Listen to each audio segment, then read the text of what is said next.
আপনারা ইতিমধ্যে দেখেছেন যে ময়নার লাশটা মসজিদে ছিল এবং শেষমেশ জানা গেল যে ময়নার হত্যাকারী কারা।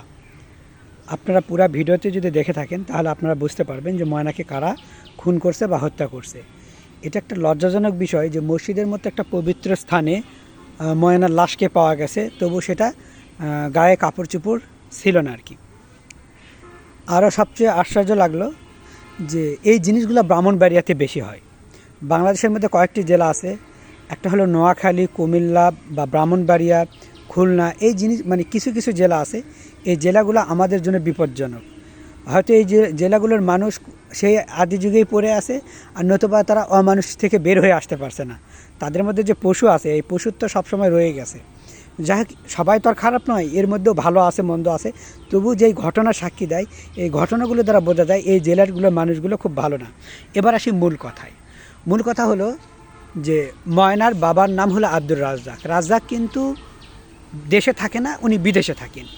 তো ময়নার মায়ের কি দোষ ছিল, ময়নার কি দোষ ছিল এবং কারা এ কাজ করেছে, বিস্তারিত এই নিয়ে আলোচনা থাকবে। এবং মসজিদের ইমাম এর সাথে জড়িত কি না, না এর পিছনে অন্য কিছু আছে, আপনারা যদি এই ভিডিওটি শুরু থেকে শেষ পর্যন্ত দেখেন পানির মতো পরিষ্কার হয়ে যাবেন। যেহেতু এখনও ইনভেস্টিগেশন চলছে, প্রথম কথা হলো যে ময়না কিন্তু, যেহেতু ময়নার বাবা নেই, ময়না বাজার করতে যেত, কোচিংয়ের জন্য যায়, ময়না বাহিরে বের হয়, মা কিন্তু তাকে একাই বের হতে দেয়। এটা ময়নার মায়ের বড় দোষ। প্রথম দোষ হলো একটা যেহেতু বাবা নেই, মেয়ে বড় হয়ে যাচ্ছে, মেয়ের সাথে কিন্তু মায়ের থাকা উচিত ছিল। মেয়েকে একা একা ছাড়া ঠিক না, কারণ যেহেতু ব্রাহ্মণবাড়িয়ায় এগুলো হয়। আসিয়ার মতো মেয়ে যখন সুরক্ষা নয়, আসিয়ার মতো মেয়েকে যখন ধর্ষণ করা হয় বাংলাদেশে, সেক্ষেত্রে ময়না তো আসিয়ার চেয়ে বড়, যেহেতু এলাকার। এই জন্য ময়নার মায়ের উচিত ছিল যে মেয়েকে একা বের হতে না দেওয়া। আমার মনে হয় ময়নার এই কাজের জন্য ময়নার মাও কিছুটা দায়ী আছে। আপনারা আমার ব্যক্তিগত মতামত, কারণ ময়নাকে একা, যেহেতু বাবা থাকে না বাড়িতে, ময়নার মা একা ময়নাকে বের হতে কেন দিল, এটা হলো বড় কথা। আমার প্রথম প্রশ্ন হলো ময়না, প্রতিটা বাবা মা যারা মা আছে আর কি, যে বাবা মায়ের সন্তান আছে, তাদেরকে একটাই করে বলবো, আপনার মেয়ের আসিয়ার ঘটনা থেকে শিক্ষা নেন। মেয়েকে একা একা কোথাও দিবেন না, কারণ বাংলাদেশ এখন বাংলাদেশ নাই, জানোয়ারের দেশ। বুঝতে পারছেন, জানোয়ার পশুরা বসবাস করে। এই জন্য প্রত্যেককে একটাই কথা বলবো, আপনারা মেয়েকে একা একা বের হতে দিবেন না, সাথে থাকবেন। তো ময়নার মায়ের উচিত ছিল মেয়েকে একা না দিয়ে সে সাথে যাওয়া। ময়না একটা ছোট্ট মেয়ে, তাকে দিয়ে বাজার করানো, তাকে যেতে দেওয়া, এগুলো একদমই উচিত হয়নি, কারণ তার বাবা তো বাড়িতে থাকে না। যেহেতু ব্রাহ্মণবাড়িয়া এর পূর্বেও অনেক অনাকাঙ্ক্ষিত ঘটনা ঘটছে, যেগুলো আমরা কখনোই কল্পনা করিনি। মেন আসামি কিন্তু সামনে আসে, আপনারা দেখতে থাকুন, কারণ আপনারা জানেনই না যে কে মেন আসামি হতে পারে।